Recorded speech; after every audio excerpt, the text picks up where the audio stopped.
Hello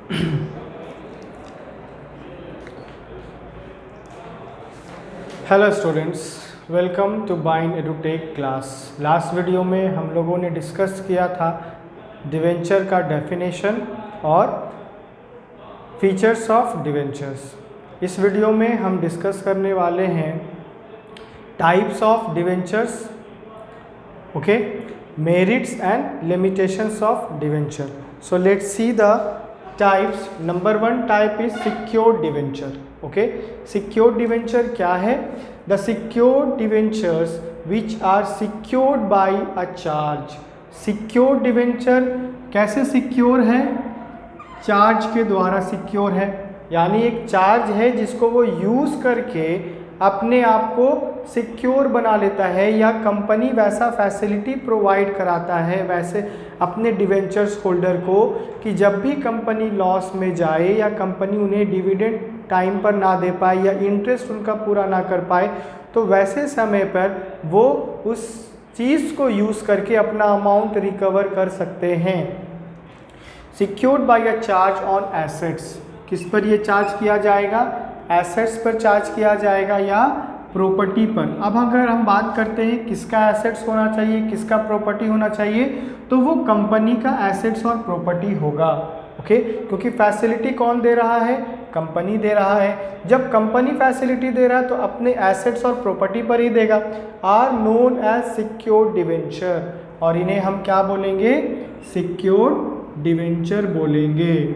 okay, if the company fail to pay the interest, अगर company fail होता है या असमर्थ होता है इंटरेस्ट को चुकाने में और प्रिंसिपल अमाउंट को, एक हमारा अमाउंट है और एक हमारा इंटरेस्ट है, दोनों को ही चुकाने में अगर कंपनी असमर्थ है, फेल हो गया है, then the debenture holder can sell. तो डिवेंचर होल्डर क्या कर सकता है? सेल कर सकता है the assets in order to satisfy their claim. Okay, अगर कंपनी ने प्रॉफिट अर्न किया तो वो अपने सारे क्रेडिटर्स को ईजिली डिविडेंड दे सकता है, रेट ऑफ इंटरेस्ट पे कर सकता है। ये कब पॉसिबल होगा? जब कंपनी प्रॉफिट अर्न करेगा। कंपनी अगर maximum to maximum profit earn कर रहा है तो वो ईजिली अपने सारे क्रेडिटर्स को चुका देगा। अब कंपनी जो है के पास दो तरीका है, एक तो वो जिनके से वो पैसा लेता है जिसे हम क्रेडिटर बोलते हैं, और दूसरा वो जो कंपनी को पैसा देते हैं जिन्हें हम डेटर बोलते हैं। ओके, कंपनी के पास अगर पैसा नहीं है तो कंपनी अपने डेटर से पैसा मांग सकता है, तो वो उन्हें पैसा देंगे। दूसरा ये कि कंपनी अगर प्रॉफिट अर्न कर रहा है तो अपने क्रेडिटर्स को चुकाएगा। लेकिन अगर ये दोनों ही कंडीशन अवेलेबल नहीं है, ना पैसा देने वाला अवेलेबल है, डेटर जिसके पास कंपनी का पैसा बकाया है वो भी अवेलेबल नहीं है, दूसरा ये कि कंपनी ने प्रॉफिट अर्न नहीं किया, बट स्टिल कंपनी के पास कौन है? क्रेडिटर्स अवेलेबल हैं जिन्हें कंपनी को चुकाना है। कंपनी अपने क्रेडिटर्स को अमाउंट चुकाएगा, लेकिन कंपनी ने प्रॉफिट कमाया नहीं, तो कंपनी ने सिक्योर्ड डिवेंचर को ये ऑप्शन दिया है कि आप हमारे एसेट्स को सेल आउट कर दीजिए और अपने क्लेम को आप सेटिस्फाई कर सकते हैं। और इन्हें हम क्या बोल सकते हैं? They are also known as mortgage debenture. और इन्हें क्या बोला जाता है? मॉर्गेज डिवेंचर बोला जाता है। क्यों बोला जाता है? क्योंकि इनके पास कंपनी का कुछ ना कुछ क्या होता है? मॉर्गेज होता है। ये कंपनी के एसेट्स को सेल आउट कर सकते हैं वैसे सिचुएशन में जब कंपनी इन्हें डिविडेंड नहीं देगा या कंपनी उन्हें इंटरेस्ट पे नहीं करेगा। अब ज़रूरी तो नहीं है कि कंपनी हमेशा ही प्रॉफिट कमाए। कंपनी जो है अप्स एंड डाउन्स फेस करता रहता है। कभी अगर उसने प्रॉफिट कमाया है तो कभी लॉस भी अर्न कर सकता है। कंटिन्यूसली अगर उसने प्रॉफिट कमाया है तो ठीक है, लेकिन loss profit is the part of the company. Next we have is unsecured debenture. Unsecured debenture क्या है? The debenture which do not carry any charge. Okay, यहाँ पर हमने देखा कि जो सिक्योर्ड डिवेंचर है वो क्या कैरी कर रहा है? चार्ज कैरी कर रहा है, यानी उसके पास एक कंपनी का एसेट्स है जिसे वो सेल करके अपने आप को सेटिस्फाई कर सकता है। लेकिन अनसिक्योर्ड डिवेंचर में charge is not available, do not carry any charge और सिक्योरिटी। यहाँ पर डिवेंचर होल्डर को कोई भी सिक्योरिटी प्राप्त नहीं है, किसके द्वारा? कंपनी के द्वारा, क्योंकि ये अनसिक्योर्ड डिवेंचर में काउंट होता है। लेकिन सिक्योर्ड डिवेंचर में डिवेंचर होल्डर्स को सिक्योरिटी प्राप्त है, वो चार्ज कर सकता है किसी भी एसेट्स पर और अपने अमाउंट को रिकवर कर सकता है, कलेक्ट कर सकता है। Do not carry any charge और security on the assets of the company. Company के कोई भी एसेट्स पर उसका कोई अधिकार नहीं है, या उसे वो ऑप्शन ही नहीं दिया गया है कि वो उसको सेल आउट कर सके। यहाँ पर क्या था कि उस डिवेंचर होल्डर को, जो सिक्योर्ड डिवेंचर होल्डर है, उसे ऑप्शन दिया गया था सेल करने का। किस चीज़ को? एसेट्स को। और वो क्या सेटिस्फाई करेगा? अपने क्लेम को सेटिस्फाई कर सकता है। लेकिन अनसिक्योर्ड में कोई भी ऑप्शन उसे प्राप्त नहीं है, are known as unsecured debenture. और उसे हम क्या बोलेंगे? अनसिक्योर्ड डिवेंचर बोलेंगे, क्योंकि उसके पास कोई सिक्योरिटी का ऑप्शन नहीं है। इन केस ऑफ डिफ़ॉल्ट, अगर हम मान लेते हैं कि कंपनी ने डिफ़ॉल्ट कर दिया, यानी कंपनी ने पेमेंट नहीं किया, तब इन सिचुएशन में वो डिवेंचर होल्डर का क्या होगा? In case of default in payment by the company, then they can only file suit for recovery of money. लेकिन केवल वो लोग केस कर सकते हैं, और केस करने के बाद क्या होगा? वो अमाउंट रिकवर कर सकते हैं। ओके, रिकवरी ऑफ मनी, और they are known as simple debenture. और उसे हम क्या बोलेंगे? सिंपल डिवेंचर बोलेंगे। तो यहाँ पर वो ऑप्शन तो अवेलेबल है नहीं, यहाँ पर वो उसके पास सेल करने का ऑप्शन है नहीं, लेकिन एक ऑप्शन दिया गया है कि वो केवल केस कर सकता है, और केस करने के बाद वो अपना अमाउंट रिकवर कर सकता है। तो ये एक ऑप्शन है कि चलो बहुत ज़्यादा सिक्योरिटी प्राप्त नहीं है, लेकिन ये ऑप्शन तो है कि कंपनी ने अगर कभी डिफ़ॉल्ट किया है या डिले कर दिया है इंटरेस्ट देने में, या इंटरेस्ट नहीं देना चाहता है, तो वैसे सिचुएशन में डिवेंचर्स होल्डर के पास ऑप्शन है कि आप सेल आउट केस करके आप अमाउंट रिकवर कर सकते हैं। Next we have is point number 3, registered debenture. Okay, अब रजिस्टर्ड डिवेंचर कौन होते हैं? The debentures in which the name of debenture holder are duly recorded in the registered maintained by the company। अब company जो है वो अपने सारे क्रेडिटर्स और डेटर्स का रजिस्टर मेंटेन करती है। डेटर्स वो जिनको कंपनी को पैसा देना होगा, क्रेडिटर्स वो जो कंपनी जिनको पैसा देगी। ओके, कंपनी के पास जिनका बकाया है। तो ऐसे सिचुएशन में क्या करते ही कंपनी अपने डिवेंचर होल्डर्स का नाम रजिस्टर्ड में रिकॉर्ड करती है। ओके, ये हर बिजनेसमैन ये काम करता है। रिकॉर्ड अगर वो नहीं करेगा तो कैसे जान पाएगा कि कंपनी को कितना पैसा देना है और कंपनी को कितना पैसा लेना है?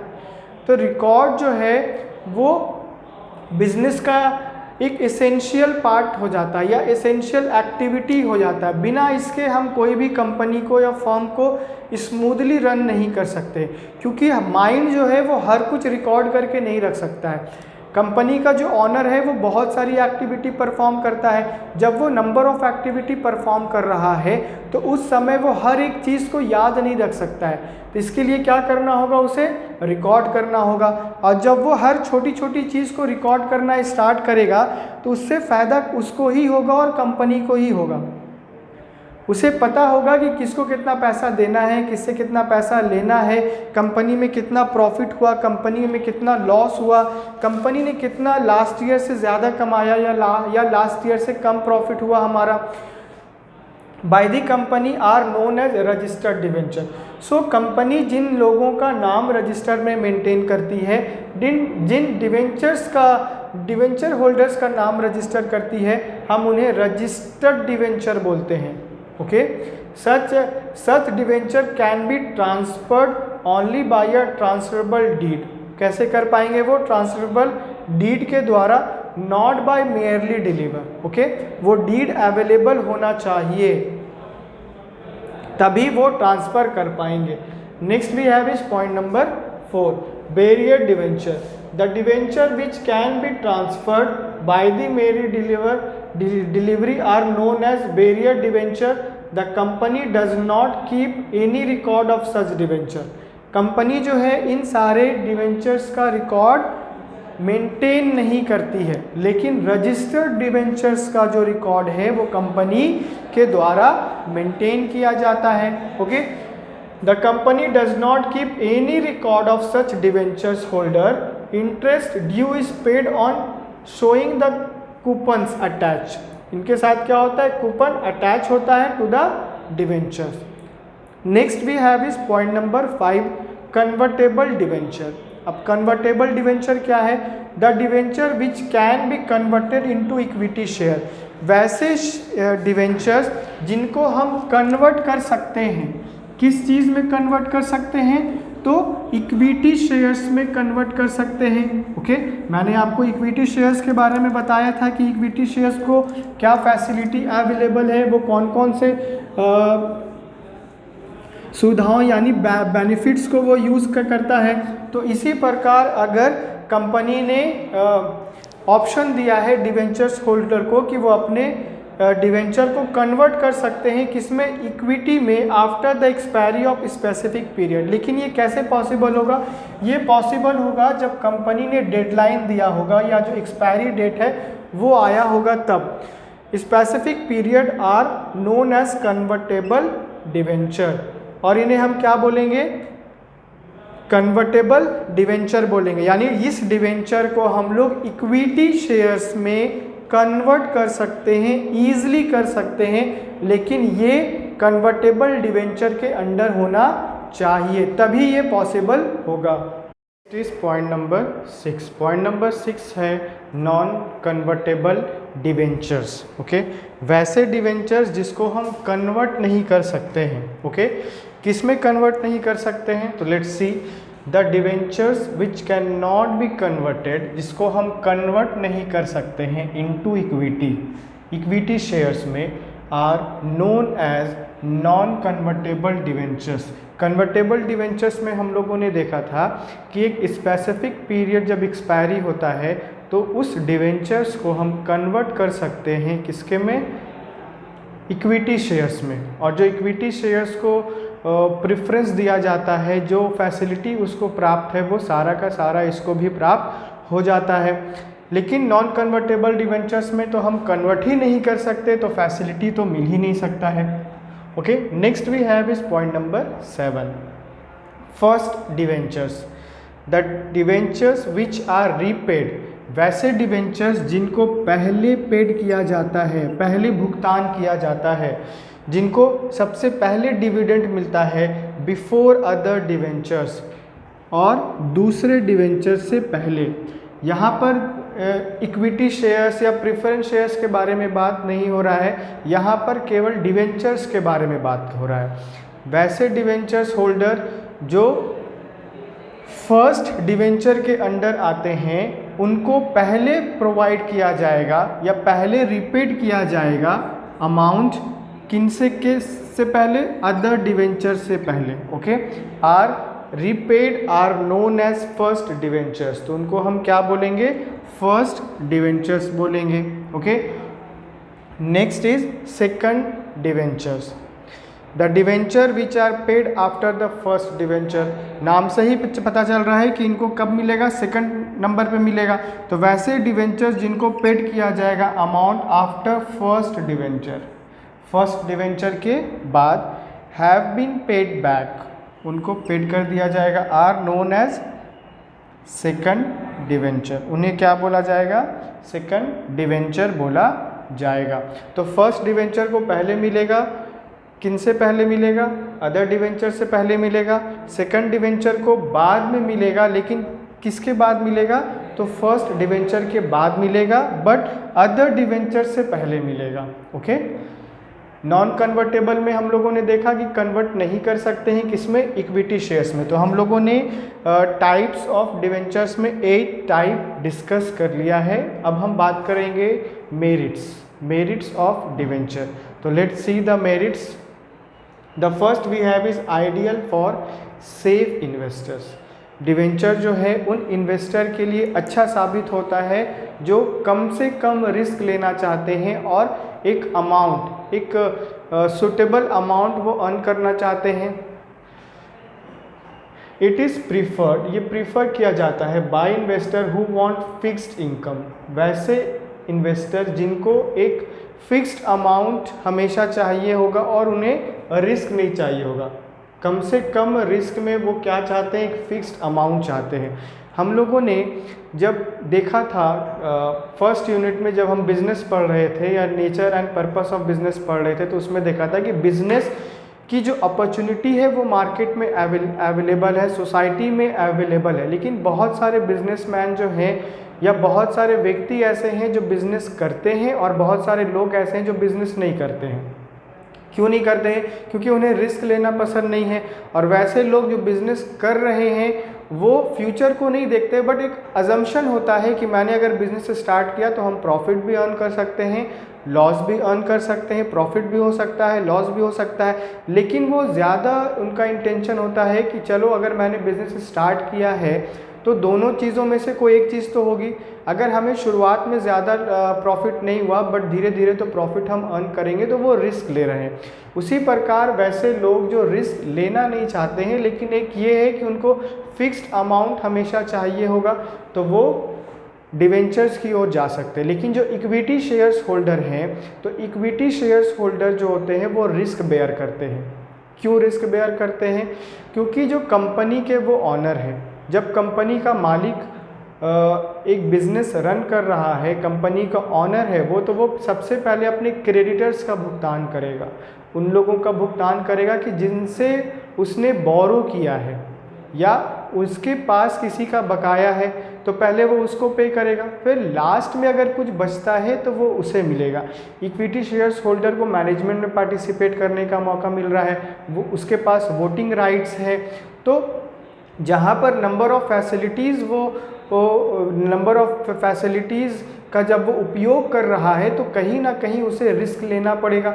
डिवेंचर्स को बहुत सारी चीज़ें नहीं मिलती हैं, इसी कारण जो डिवेंचर्स होल्डर होते हैं उनको फिक्स्ड अमाउंट दिया जाता है।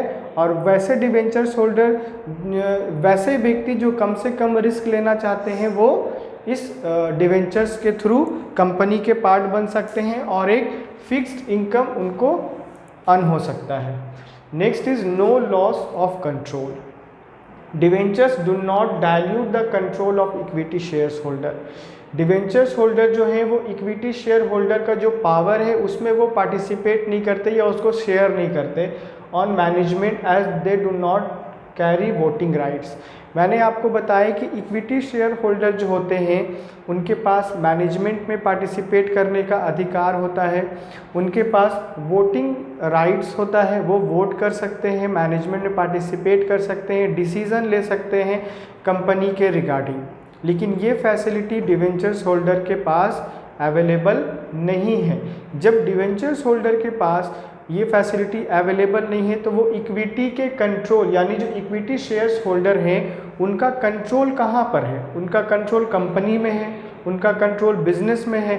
तो वो इक्विटी शेयर्स होल्डर के कंट्रोल में या उसका जो पावर है वो शेयर नहीं करते।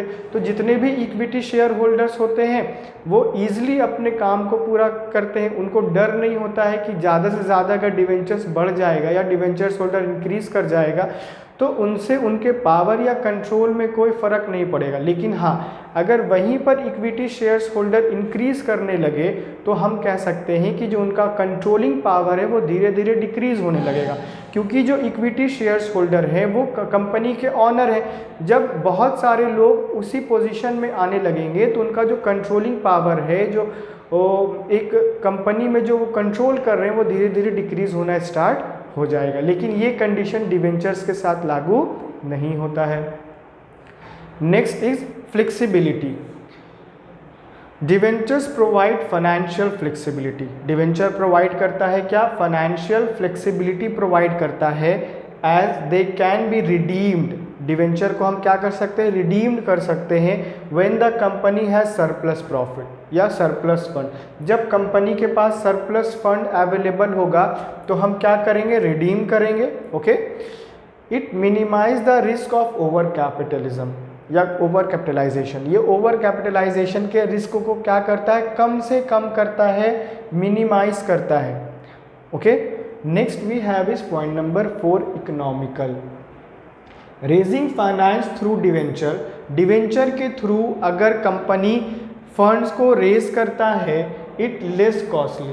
Okay, debenture is less costly. Debenture जो है वो कम से कम लागत में, कम से कम खर्च में हम क्या कर सकते हैं, फंड्स को रेज कर सकते हैं एज कंपेयर टू प्रेफरेंस और इक्विटी कैपिटल। अगर हम इक्विटी शेयर्स को इशू करते हैं या प्रेफरेंस शेयर्स को इशू करता है कंपनी, तो उसमें जो लागत आएगा, उसका जो कॉस्ट होगा, वो कॉस्ट ज़्यादा होगा अगर हम कंपेयर करेंगे डिवेंचर से। डिवेंचर के थ्रू अगर फंड रेज हो रहा है तो उसमें कम लागत आएगा, कम खर्च आएगा, लेकिन अगर उसको हम कंपेयर करेंगे प्रेफरेंस और इक्विटी से तो उसमें हमारा लागत ज़्यादा से ज़्यादा आएगा। Capital as interest payment on debenture is tax deductible expenses. Okay, debenture जो है, डिवेंचर का जो पेमेंट करते हैं वो क्या है, टैक्स डिडक्टेबल एक्सपेंसेस है, इसीलिए ये प्रेफरेंस और इक्विटी से लेस कॉस्टली है। ओके, लेस कॉस्टली है। नेक्स्ट भी have it suitable during stable earning. ये डिवेंचर जो है वो सुटेबल है कब, जब कंपनी स्टेबल अर्निंग कर रहा है। नियंत्रण जो है वो कंपनी क्या कर रहा है, प्रॉफिट अर्न कर रहा है, कंपनी को लगातार एक प्रॉफिट अर्न हो रहा है। The issue of debenture is suitable in the situation when the sale and earning are relatively stable. जब कंपनी में सेल हो रहा है, कंपनी का जो प्रोडक्ट है वो मार्केट में सेल आउट हो रहा है और कंपनी उसके थ्रू एक प्रॉफिट अर्न कर रहा है, तो वहाँ पर जो डिवेंचर्स होगा सुटेबल होगा उस सिचुएशन में, क्योंकि कंपनी जो है वो लॉस अर्न नहीं कर रहा है, क्या अर्न कर रहा है, प्रॉफिट अर्न कर रहा है। एक नंबर ऑफ मार्केट में जो शेयर है वो उसका एक उसी के थ्रू वो प्रॉफिट अर्न कर रहा है, जिसके माध्यम से कंपनी का जो फाइनेंशियल सिचुएशन है वो स्टेबल है, और जब स्टेबल होगा तो कंपनी प्रॉफिट अर्न करेगा और उस समय ये डिवेंचर जो है वो अच्छा साबित होता है। Next is point number 6, tax benefits. Okay, interest paid on debenture is allowed. जो इंटरेस्ट पे किया जाता है किसको, डिवेंचर्स को। डिवेंचर्स को हम लोग क्या पे करते हैं या कंपनी क्या पे करता है, रेट ऑफ इंटरेस्ट पे करता है, इज अलाउड एज डिडक्शन। जिसको क्या कर सकता है कंपनी, डिडक्ट कर सकता है, माइनस कर सकता है इन कंप्यूटेशन ऑफ टैक्सेबल इनकम। जब कंपनी टैक्स पे करता है तो टैक्स पे करने के समय कंपनी वो एक्सपेंस में काउंट करेगा, किसको, डिवेंचर्स को। ओके, और वो उसमें क्या कर देगा, उसको डिडक्ट कर देगा। This result in tax relief for the company. और ये जो टैक्स है वो टैक्स रिलीफ बन जाता है किसके लिए, कंपनी के लिए। ओके, अगर कंपनी डिवेंचर्स होल्डर को लगातार रेट ऑफ इंटरेस्ट पे कर रहा है, एक तो बर्डन है वो कंपनी के ऊपर। कंपनी ने अगर फंड बोरो किया है तो वो time to time rate of interest pay कर रहा है। ऑन द अदर हैंड अगर टैक्स से उसे डिडक्ट नहीं किया जाता तो ये ओवर बर्डन हो जाता, किसके लिए, कंपनी के लिए। तो कंपनी के लिए जब ओवर बर्डन हो जाता तो वो अपना काम स्मूथली नहीं करता। तो यहाँ पर देखा है कि जब भी डिवेंचर्स होल्डर को रेट ऑफ इंटरेस्ट पे किया जाता है तो डिवेंचर्स को उसमें क्या कर दिया जाता है, डिडक्ट कर दिया जाता है, माइनस कर दिया जाता है, जो कंपनी को रिलीफ देता है और कंपनी अपने काम को और भी स्मूथली तरीके से या बेहतर तरीके से पूरा करता है। कंपनी पे अगर बर्डन इंक्रीज करता चला जाएगा, क्या कंपनी अपना काम अच्छे से कर पाएगा। अगर वो प्रोडक्शन कर रहा है या किसी और चीज़ में वो अपना काम कर रहा है, तो अगर उसका ध्यान केवल इंटरेस्ट को टाइम पे पे करने में लगा रहे तो ऑन द अदर हैंड वो अब दूसरे एक्टिविटी को कैसे देख पाएगा। तो यहाँ पर उसको रिलीफ मिला है जिसके कारण वो अपने दूसरे एक्टिविटी को और भी अच्छे और बेहतर तरीके से पूरा कर पाएगा। Next we have is point number 7, trading on equity. Trading on equity क्या बोलता है, debentures holder, okay, debenture holders are paid. Debenture holder को क्या किया जाता है, एक रेट ऑफ इंटरेस्ट पे किया जाता है, पे किया जाता है a fixed rate of interest. Debentures holder को जब भी पेड किया जाएगा, पे किया जाएगा तो फिक्स्ड रेट ऑफ इंटरेस्ट पे किया जाएगा, फ्लैक्चुएट नहीं करेगा। ओके, तो फिक्स्ड रेट ऑफ इंटरेस्ट पे किया जाता है। After payment of interest the remaining profit, after payment of interest the remaining profit are available to share holders. अब हम बात करते हैं कि रेट ऑफ इंटरेस्ट पे कर दिया गया किसे, डिवेंचर्स होल्डर को। तो डिवेंचर्स होल्डर को क्या सारा का सारा प्रॉफिट दे दिया जाता है या सारा का सारा उसको रेट ऑफ इंटरेस्ट और बढ़ा करके दिया जाता है? तो नहीं, रेट ऑफ इंटरेस्ट जो है वो फिक्स्ड है। फॉर एग्जांपल कंपनी ने अगर 100 रुपया कमाया और इसमें से अगर हम मान लेते हैं कि 2% ही हमने डिवेंचर्स के लिए रखा, फॉर एग्जांपल कि 2% ही हमने रखा, तो 100 का 2% दे देंगे। अब ज़रूरी तो नहीं कि कंपनी ने अगर 110 रुपये कमाया तो ये बढ़ करके 2.5 इंटरेस्ट हो 2.5% हो जाएगा। वो उतना ही रहेगा जितना उससे का डीड में लिखा गया है या ओके, तो ये बढ़ेगा नहीं। उसी प्रकार अगर हमारा प्रॉफिट इंक्रीज करता है तो वो फिक्स रेट तो उसको पे कर दिया जा रहा है, उसके बाद जितना बचता है वो इक्विटी शेयर्स को मिलेगा। किसको मिलेगा? शेयर होल्डर्स को मिलेगा। When the earning of the company increase, जब अर्निंग जो है कंपनी का क्या हो जाएगा? इंक्रीज हो जाएगा। The company can take advantage of trading on equity, okay, by increasing the dividend. तो क्या करेगा वो? डिविडेंड बढ़ा देगा। डिविडेंड रेट को किसके लिए? इक्विटी शेयर्स के लिए। इक्विटी शेयर्स के लिए क्यों बढ़ाया जा रहा है? मैंने आपको बताया कि equity shares holder are the owners of the company, जहां पर वो ज़्यादा से ज़्यादा रिस्क बेयर करता है।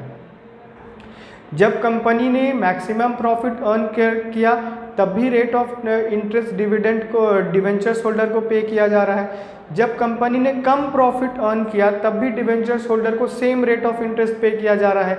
या कंपनी ने बिल्कुल भी प्रॉफिट अर्न नहीं किया है तब भी कंपनी मैनेज करके अपने डिवेंचर होल्डर को रेट ऑफ इंटरेस्ट पे करता है।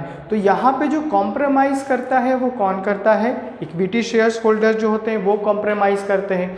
तो ऐसे सिचुएशन में जब वो कॉम्प्रोमाइज़ कर रहे हैं, तो जब कंपनी ने मैक्सिमम प्रॉफिट अर्न कर लिया है या जो अर्निंग है वो ज़्यादा से ज़्यादा इंक्रीज़ कर गया है, तो जो जितना क्रेडिटर्स को या डिवेंचर्स होल्डर को पे करने के बाद प्रॉफिट बच जाएगा, रिमेनिंग पार्ट बच जाएगा, वो किसको मिलेगा? वो इक्विटी शेयर होल्डर को मिलना चाहिए। क्योंकि जहाँ पर वो ज़्यादा रिस्क बेयर कर रहा है तो उसको वो रेट ऑफ डिविडेंड जो है वो और बढ़ करके मिलना चाहिए। उसका कोई फिक्स तो है नहीं। कंपनी ने ज़्यादा कमाया तो ज़्यादा मिलेगा, कम कमाया तो कम मिलेगा, नहीं कमाया तो बिल्कुल नहीं मिलेगा। तो जब कंपनी ज़्यादा कमाएगी तो उसको बढ़ करके वो डिविडेंड मिलना चाहिए। तो ये हमारे कुछ पॉइंट्स थे जो हम लोगों ने मेरिट्स में डिस्कस किए। 7 पॉइंट्स को हम लोगों ने मेरिट्स में डिस्कस किया। अब हम लोग 4 पॉइंट है जिसको लिमिटेशंस में डिस्कस करेंगे। Let's see one by one. The first one is permanent burden of interest. Okay, the debentures put a permanent obligation. Debentures जो है वो एक परमानेंट ऑब्लिगेशन है, एक दायित्व है, एक रिस्पॉन्सिबिलिटी है कंपनी पर, है ना, ऑन द कंपनी, कंपनी पर टू पे इंटरेस्ट। कंपनी को क्या पे करना है? इंटरेस्ट पे करना है। ये ऑब्लिगेशन है कंपनी के ऊपर। प्रॉफिट अर्न हो रहा है तब भी रेट ऑफ इंटरेस्ट पे करना है, नहीं हो रहा है तब भी इंटरेस्ट पे करना है, irrespective of profit. Profit earn हो रहा है तब भी, नहीं हो रहा है तब भी। There is a greater risk during fluctuating earning. Okay, company जब मैक्सिमम प्रॉफिट अर्न कर रहा है या एक स्टेबल तरीके से प्रॉफिट अर्न कर रहा है तो कंपनी ईजिली अपने क्रेडिटर्स को या डिवेंचर्स होल्डर को डिविडेंड देता है, रेट ऑफ इंटरेस्ट वो ईजिली पे कर सकता है। लेकिन जब प्रॉफिट जो है या अर्निंग जो है वो फ्लैक्चुएट करता है, फ्लैक्चुएट करने का मतलब है कभी कंपनी ने बहुत ज़्यादा अर्न किया, कभी एवरेज अर्न किया है या कभी बिल्कुल ही अर्न नहीं किया है, तो वैसे सिचुएशन में जो डिवेंचर्स है वो बर्डन बन जाता है। ओके, लोड बन जाता है कंपनी के ऊपर। ये ऑब्लिगेशन है कि उसे एनी हाउ पे करना ही पड़ेगा।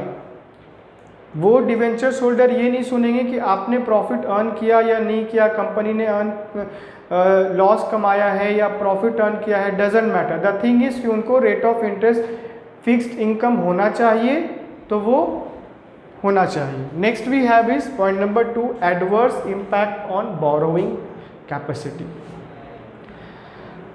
The issue of debenture reduce the capacity of the company to further borrow funds. जब कंपनी डिवेंचर्स इशू करता है तो जो एक कैपेसिटी है, किस चीज़ का कैपेसिटी, कि फ्यूचर में और ज़्यादा हम बोरो कर पाए फंड को, वो उसको क्या करता है, रिड्यूस कर देता है, घटा देता है।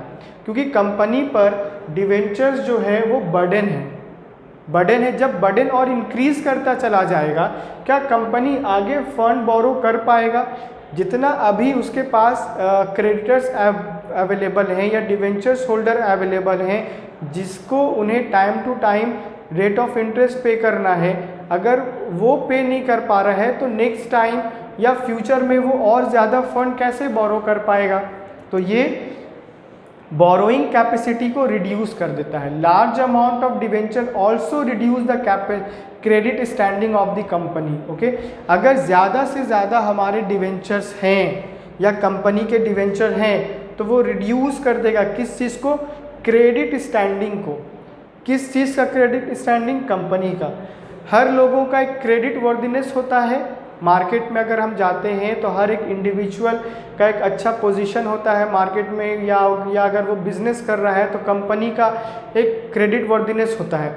अगर वो रिड्यूस होना स्टार्ट हो जाए, क्या जो कस्टमर है वो कंपनी पे बिलीव कर पाएंगे? नहीं। इसी प्रकार अगर क्रेडिट इंक्रीज करना स्टार्ट हो जाए या लोगों को पता लगे कि कंपनी जो है वो ज़्यादा से ज़्यादा बोरो कर रहा है या कंपनी के ऊपर बहुत ज़्यादा बर्डन है या लोन है, तो उसका जो एक मार्केट में एक गुडविल है या रेपुटेशन है वो धीरे धीरे रिड्यूस होने लगता है।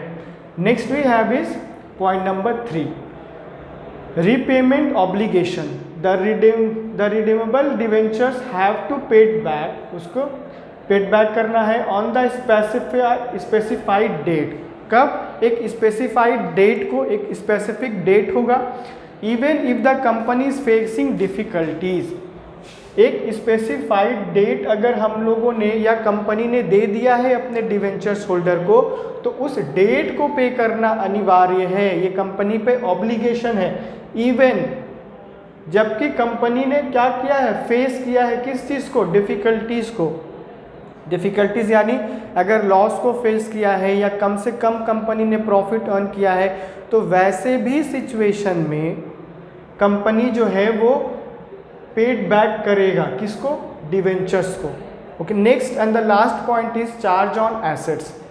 Generally debenture are issued against security. Debenture जो है वो किसके अगेंस्ट में इशू किया जाता है, तो सिक्योरिटी क्या होगा, security of assets, assets of the company, company के एसेट्स के अगेंस्ट में। In the event of default के सिचुएशन में या कंडीशन में the debenture holder may attach the pledge assets. Okay, तो ये हमारा लिमिटेशंस पॉइंट था जो हम लोगों ने इस वीडियो में डिस्कस किया।